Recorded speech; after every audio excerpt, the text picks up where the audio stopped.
잠깐만요. 영상 시작하기 전에 하나만 여쭤볼게요. 지금 여러분이 가진 실손보험이 몇 세대인지 바로 말할 수 있으세요? 아, 모르신다고요? 그럼 오늘 이 영상 진짜 끝까지 꼭 보셔야 해요. 내가 가입 중인 실손 세대를 모르면 어떻게 대응해야 할지도 모르는 거거든요.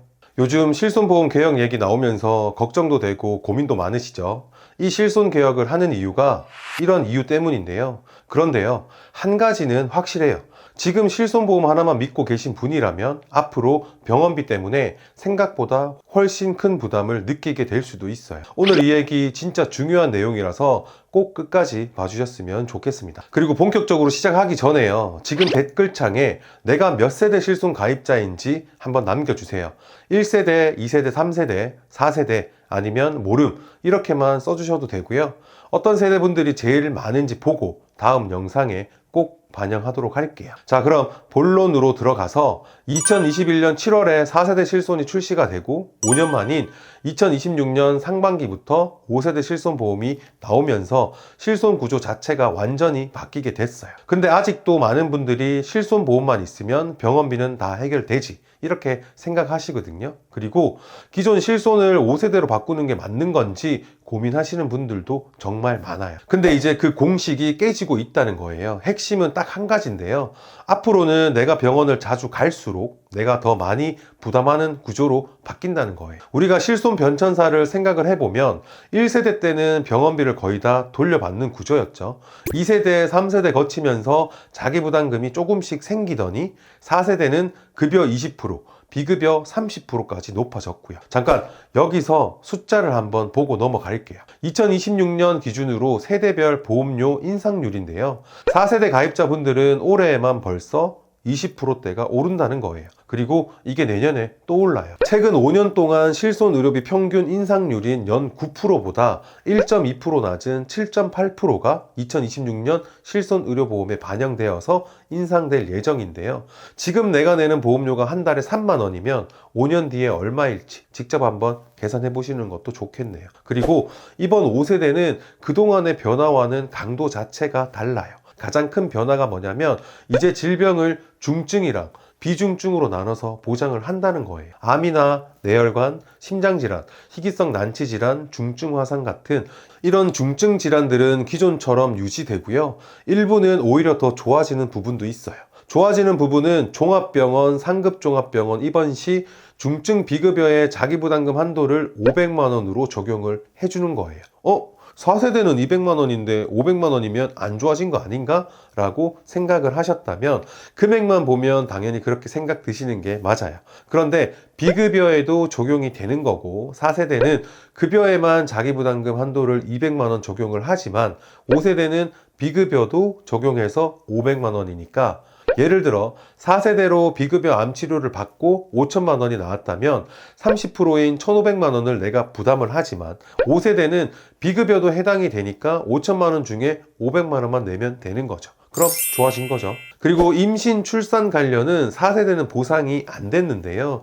5세대는 급여 치료가 보상이 가능하다고 합니다. 근데 문제는요, 우리가 실제로 병원을 가는 이유 대부분이 뭔지 한번 생각을 해보세요. 감기, 허리 통증, 무릎, 관절 문제 등등 이런 거잖아요. 바로 딱 이 부분인 비중증 영역의 보장이 크게 줄어드는 거예요. 예를 들어 드릴게요. 40대 직장인 A씨가 있어요. 4세대 실손 가입자고 허리 디스크로 도수 치료를 1년에 20번 받고 있어요. 1회 비용 10만 원씩 연간 200만 원이죠. 지금 4세대 기준으로는 자기 부담금 30%니까 본인이 내는 돈이 60만 원인데 5세대로 바뀌면 자기 부담금이 50%로 올라가니까 본인 부담금이 100만 원이 되는 거예요. 1년에 40만 원 정도 차이는 별거 아닌 것 같죠. 근데 이게 10년이면 400만 원이에요. 근데 뭐 여기까지도 좋아요. 근데 이것뿐일까요? 여기다 치료 종류가 늘어나거나 가족까지 함께라면 이 차이는 훨씬 더 커지게 되겠죠. 그럼 다시 5세대로 돌아와서 기존에는 도수치료나 비급여 주사, MRI 같은 치료를 받으면 세대에 따라서 70%에서 많게는 90%까지 돌려받을 수 있잖아요. 근데 이제는 자기 부담금이 50%까지 올라가면서 말 그대로 딱 절반만 돌려받게 되는 거예요. 거기다가 비중증 보상 한도도 생겨서 연간 1,000만 원, 통원 1회 20만 원, 입원은 회당 300만 원으로 제한이 생기고요. 회당 300만 원 이거 기억해 주세요. 일부 비급여 항목은 아예 보상 자체가 안 될 가능성도 나오고 있어요. 이 말은 병원은 똑같이 가는데 내가 내는 돈은 더 많아지는 구조가 되는 거예요. 앞에 말씀드렸듯이 이게 한 번으로 끝나면 그나마 괜찮은데 여러 번 반복될수록 체감 부담은 생각보다 훨씬 더 커지게 되는 거죠. 그런데 여기서 끝이 아니에요. 실손보험에는 구조적인 문제도 있거든요.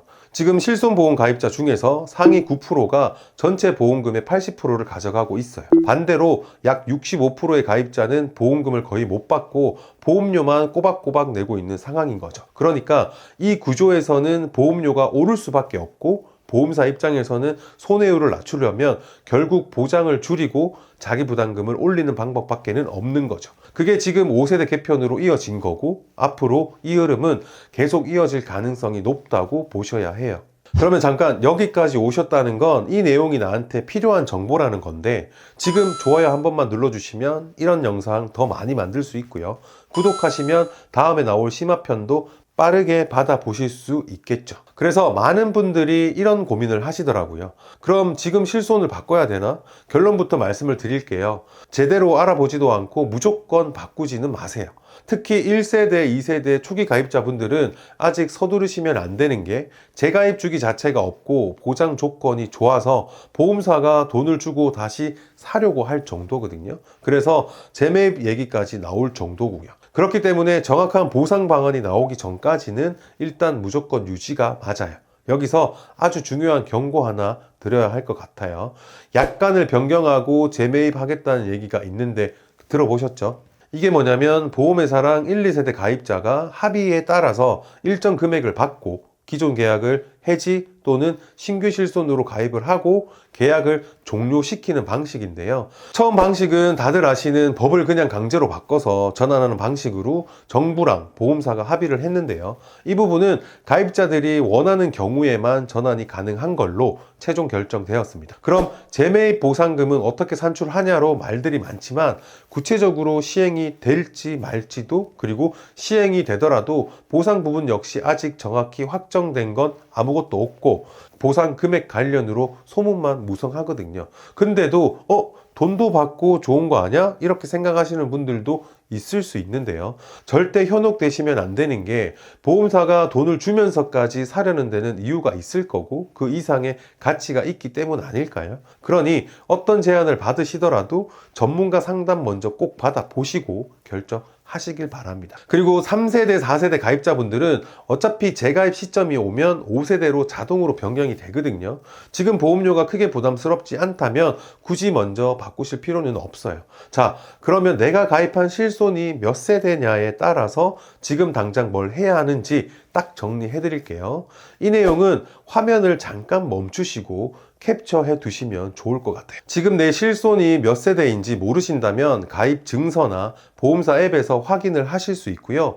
아래 상담 링크로 문의 주시면 바로 확인도 해드릴 수 있습니다. 본 광고는 광고 심의 기준을 준수하였으며 유효기간은 심의일로부터 1년입니다. 그러면 결국 중요한 건 전환이 아니라 대비예요. 왜냐하면 실손보험은 갱신형 구조라서 보험료는 계속 오르고 보장은 계속 줄어들 수밖에 없거든요. 그럼 우리는 어떻게 대비를 해야 할까요? 그 대비책은 바로 수술비 보험이에요. 병원비가 진짜 크게 나오는 순간들이 언제인지 생각을 한번 해보세요. 대부분 수술할 때가 많잖아요. 단순 통원이나 약 처방이랑은 비용 단위 자체가 달라지죠. 수백만 원에서 많게는 수천만 원까지도 나오니까요. 실손보험은 내가 실제로 쓴 병원비에서 일부를 돌려받는 구조이기 때문에 보장이 줄면 줄수록 내 부담이 커질 수밖에 없어요. 반면에 수술비 보험은 수술을 할 때마다 정해진 금액으로 돈이 나오는 구조라서 실손보험이 못 채우는 부분을 딱 메워주는 역할을 하죠.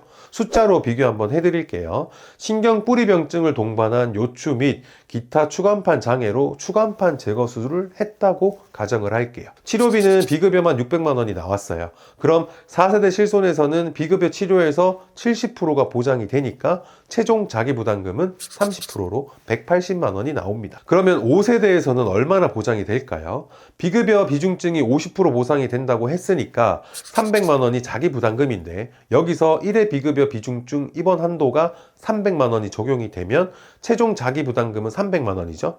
이렇게만 비교해봐도 4세대에서 5세대로 넘어오면서 자기 부담금이 약 67%가 상승을 하게 돼요. 그런데 이 계산은 600만 원이라는 치료비를 기준으로 한 거고, 만약 치료비가 계속 늘어난다면 금액의 차이는 훨씬 더 커질 수밖에 없게 됩니다. 그 이유가 아까 기억하라고 했던 5세대 비급여 비중증 치료 시 1회 입원 한도는 300만 원으로 한정이 되니까, 만약에 1,500만 원의 치료를 받게 된다면 자기 부담금이 무려 1,200만 원이 나오게 되는 거죠. 근데 수술비 보험이 있다면 구성한 보장 금액에 따라 수술 시 추가 금액이 따로 더 나오니까 실제로 느끼는 부담은 훨씬 줄어들 거고, 그러면 실손보험 공백을 메우는 하나의 방법이 되겠죠. 거기다 비갱신형으로 준비를 하게 되면 보험료가 안 오른다는 장점까지 있으니까 장기적으로 볼 때 훨씬 안정적인 대비가 가능해지는 거고요. 근데 여기서 중요한 게 있어요. 수술비 보험 아무거나 가입하시면 의미가 없겠죠. 제대로 준비를 하려면 당연히 기준은 있어야 하고요. 그 첫 번째가 보장 범위예요. 제왕절개, 요실금, 치액처럼 실제로 자주 일어나는 수술들이 보장이 되는지를 반드시 확인하셔야 해요. 같은 수술비 보험에서도 약관에 따라서 보상이 되는 상품이 있고 보상에서 아예 빠져 있는 상품이 있거든요. 이 차이가 생각보다 굉장히 크게 작용하게 됩니다. 두 번째는 한도예요. 1호종 수술비 하나면 충분하지 생각하시는 분들 많은데요. 그게 범위는 넓어도 금액이 부족할 수 있어요. 가입 금액이 500만 원인데 암 수술을 해도 비관절 수술이면 100만 원밖에 안 나오는 경우도 있거든요. 수술의 방식에 따라 지급 기준이 다르기 때문에 실제 치료비 대비로는 너무 부족할 수 있죠. 그래서 N대 질병 수술비를 꼭 함께 구성해서 질병 기준으로 최소 수백만 원에서 1,000만 원 이상은 나올 수 있게 설계하는 게 중요해요. 앞에 비급여 비중증 치료 시 자기 부담금 말씀드렸죠. 세 번째는 지급 구조예요. 일반적인 수술비는 동일 질병 기준으로 1년에 딱 한 번만 지급되는 경우가 많은데요. 가능하면 수술할 때마다 매회 지급되는 구조가 훨씬 유리하겠죠. 그리고 마지막 네 번째, 매우 중요한데요. 불필요한 특약이에요. 어떤 보험들은 수술비보다 필요 없는 특약이 더 많이 붙어서 보험료만 올라가는 경우가 많거든요. 꼭 필요한 보장만 딱 가져가는 구성이 중요하죠. 같은 보장인데도 특약 구성에 따라 보험료 차이가 크게 나는 경우도 많으니까요. 그리고 수술비 보험 가입 전 체크리스트 역시 화면을 잠깐 멈추고 체크를 해두시면 좋겠네요. 수술비 보험이 필요하시거나 궁금하신 분들은 아래 상담 링크로 문의 주시면 안내해 드릴게요. 그런데 사실 많은 분들이 이미 수술비 보험을 가지고는 있지만 놓치고 있는 부분이 있어요. 대장, 위용종 제거하면 수술비 나오는 건 이제 다 아시잖아요. 거기다 선택적 제왕절개, 체외 충격파 세석술, 치액, 안구 레이저 시술, 항암 방사선 치료 같은 것들도 조건에 따라서 수술로 인정되어서 보험금이 나올 수 있거든요. 근데 모르고 청구를 안 하는 경우도 있고 귀찮아서 안 하는 경우도 진짜 엄청 많아요. 수술비 보험을 가지고 있는데도 불구하고 나는 다 잘 처리가 됐겠지, 다 지급됐겠지 하고 그냥 넘기시면 내가 받을 수 있는 보험금을 평생 못 받고 그냥 지나치는 경우가 생길 수 있으니까 3년 내 수술 이력이 있다면 청구하실 수 있으니 제발 다시 한번 꼭 확인해 보시고요. 앞으로 실손보험은 기본적인 의료비만 보장해주는 보험으로 바뀌고 나머지는 내가 따로 준비해야 되는 구조로 가고 있어요. 그래서 이제 실손 하나만 믿고 가는 게 아니라 수술비까지 같이 준비하는 게 핵심이에요. 그리고 가장 중요한 건 내 상황에 맞는 전략이겠죠. 지금 내가 가진 실손을 유지해야 할지, 전환해야 할지, 수술비는 어떻게 구성해야 할지는 나이, 직업, 건강 상태에 따라서 다 달라서 혼자 판단하기가 쉽지 않아요. 특히 재가입 주기가 있는지 없는지, 지금 보험료의 수준이 어떤지에 따라서 전략이 완전히 달라질 수 있기 때문에 반드시 제대로 점검을 받아보시는 것을 추천드리고요. 그리고 솔직히 말씀드리면 오늘 제가 안내드린 내용들은 보험사 입장에서는 좀 불편한 정보일 수 있어요. 근데 여러분들이 제대로 알고 결정하셔야 한다는 생각에 솔직하게 말씀을 드렸고요. 주변에 실손보험 가지고 계신 부모님이나 형제, 자녀, 그리고 지인분들이 있으시면 이 영상 꼭 한번 공유해 주세요. 나는 알고 대비를 했는데 주변 분들이 몰라서 손해보는 일이 없게요. 지금 이 영상 보시고 내 보험 한번 제대로 점검해보고 싶다 하시는 분들은 아래 고정 댓글에 있는 상담 링크나 연락처로 문의 주시면 불필요한 건 빼고 꼭 필요한 보장만 딱 맞게 정리해서 도와드리도록 하겠습니다. 지금 준비하느냐 아니면 나중에 부담으로 돌아오느냐, 이 차이가 진짜 생각보다 엄청 크더라고요. 늦기 전에 꼭 한번 점검 받아보시길 바라고요. 오늘 영상은 여기까지입니다. 긴 영상 시청해 주셔서 진심으로 감사합니다. 본 광고는 광고 심의 기준을 준수하였으며 유효기간은 심의일로부터 1년입니다.